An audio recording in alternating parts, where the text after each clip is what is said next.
এই সংবাদটি নিবেদন করছে নয়ন অপটিক্যাল, থানা মোড়, জলপাইগুড়ি। ভোটের আগে বাগরাকোটে তৃণমূলের ঐক্য বার্তা, রাজেশ ছেত্রীর প্রত্যাবর্তনে জোর সংগঠনে। বিধানসভা নির্বাচনের আগে মাল বিধানসভা কেন্দ্রের বাগরাকোটের সংগঠন মজবুত করতে তৎপর তৃণমূল কংগ্রেস নেতৃত্ব। বাগরাকোট অঞ্চলের তৃণমূল কংগ্রেসের কার্যালয়ে দুই গোষ্ঠীকে নিয়ে গুরুত্বপূর্ণ বৈঠক করলেন মাল এবং নাগরাকাটা বিধানসভা তৃণমূলের কোঅর্ডিনেটর চন্দন ভৌমিক। উপস্থিত ছিলেন ব্লক সভাপতি জিতেনি মাহালি, অঞ্চল সভাপতি সুশীল মাঝি এবং সদ্য জেলা কমিটির সম্পাদক পদ পাওয়া রাজেশ ছেত্রী সহ অন্যান্য নেতারা। প্রায় 3 মাস আগে বাগরাকোট অঞ্চল সভাপতির পদ থেকে সরিয়ে দেওয়া হয় রাজেশ ছেত্রীকে। তার জায়গায় দায়িত্ব পান সুশীল মাঝি। এরপর কিছুদিন রাজনৈতিকভাবে নীরব ছিলেন রাজেশ, তবে নির্বাচনের মুখে বদলে যায় পরিস্থিতি। জেলার নেতৃত্ব রাজেশ ছেত্রীকে পুনরায় দলে সক্রিয় করতে তাকে জেলা কমিটির সম্পাদক পদে দায়িত্ব দেয়। শুক্রবার তাকে সংবর্ধনা জানানোর পাশাপাশি দুই গোষ্ঠীর মধ্যে ঐক্য স্থাপনের বার্তাও দেওয়া হয়। অন্যদিকে রাজেশ ছেত্রী ও সুশীল মাঝি দুজনেই জানান, আমরা একসঙ্গে কাজ করে তৃণমূলকে জয়ী করব এবং মমতা বন্দ্যোপাধ্যায়ের হাত শক্ত করব।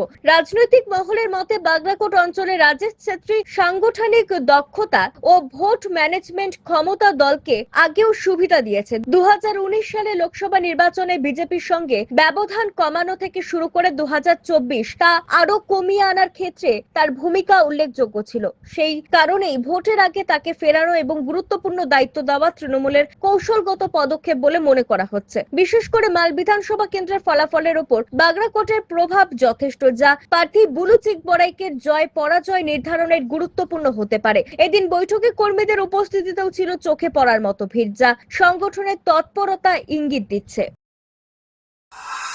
और ये आज का दिन एक बड़ी खुशी की बात है कि जो बीते दिनों में जो भी एक मिसअंडरस्टैंडिंग हो या किसी प्रकार की बातें उत्पन्न हुई थी, लेकिन आज वो सारे बातें बिल्कुल समाप्त हो चुकी है। और मैं यही कहना चाहूंगा कि विगत समय में भी हमारे भूतपूर्व अंचल के अध्यक्ष रह चुके हमारे राजेश छेत्री जी, और मैं वर्तमान में जो अभी अंचल प्रेसिडेंट हूँ, और हमारे जितने भी और भी सैनिक के रूप में कार्यकर्ता हैं, लीडरशिप में हम लोग मिलकर आने वाले दिन में हम लोग काम करेंगे और इस विषय को हम पॉजिटिव लेते हैं।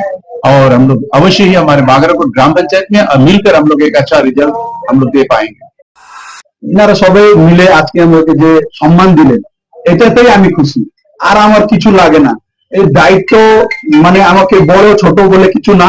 আমি অঞ্চল প্রেসিডেন্টে ছিলাম, তখনও এইভাবে কাজ করতাম, একদম গ্রাস রুটে গিয়ে লোকের ঘরের পিছনে ঢুকে ঢুকে আমি কাজ করেছি। এখন আমাকে যেহেতু এত বড় পদ দেওয়া হয়েছে, তাও আমি কিন্তু গ্রাস রুটেই থাকবো।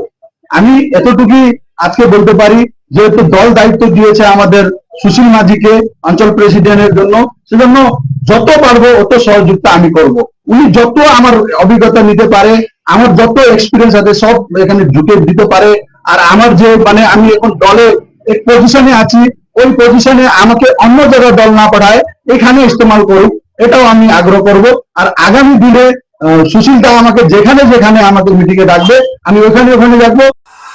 কিন্তু আমার ধারণা আপনারা যেটা বলছেন বিভাজনের কথা, এটা হয়তো আপনারা ভাবছেন বিভাজন, কিন্তু তৃণমূল কংগ্রেসের এত মানুষ, এত লোক, এত কর্মসূচি, এত রাজনৈতিক কর্মসূচি, এত সরকারি প্রকল্প, সুতরাং এর মধ্যে এর সঙ্গে ওর একটু পরিমাণের অভাব হতেই পারে। তো সে দল বুঝতে পেরে আমরা এসেছি, আজকে আমরা আলোচনা করলাম, সবাই একসঙ্গে কাজ করবে কালকে। চোখ মানব শরীরের এক অমূল্য সম্পদ। সঠিক সময় সকলেরই এই অমূল্য সম্পদের যত্ন নেওয়া উচিত। আর চোখের যত্ন সঠিকভাবে নিতে হলে আপনাকে আসতেই হবে শহর জলপাইগুড়ির অন্যতম বিশ্বস্ত প্রতিষ্ঠান থানা মোড়ের নয়ন অপটিক্যালে। এখানে আপনি পাবেন সকল সাধ্যের মধ্যে বিভিন্ন রকম ব্র্যান্ডের চশমার ফ্রেম ও লেন্স। অত্যাধুনিক কম্পিউটারাইজ যন্ত্রের সাহায্যে দুজন চক্ষু বিশেষজ্ঞ চক্ষু পরীক্ষা করে থাকেন এখানে। দরিদ্র পেশেন্টদের বিনামূল্যে ছানি অপারেশনের ব্যবস্থা করা হয়ে থাকে। আর তাই চক্ষু পরীক্ষা হোক বা নতুন চশমা, চোখের যে কোনো সমস্যার যার ওপর চোখ বুঝে ভরসা করা যায়, তার নাম হলো নয়ন অপটিক্যাল। আমাদের ঠিকানা থানা মোড়, জলপাইগুড়ি। যোগাযোগ করুন 9932208885 অথবা 8250568100 এই নম্বরে।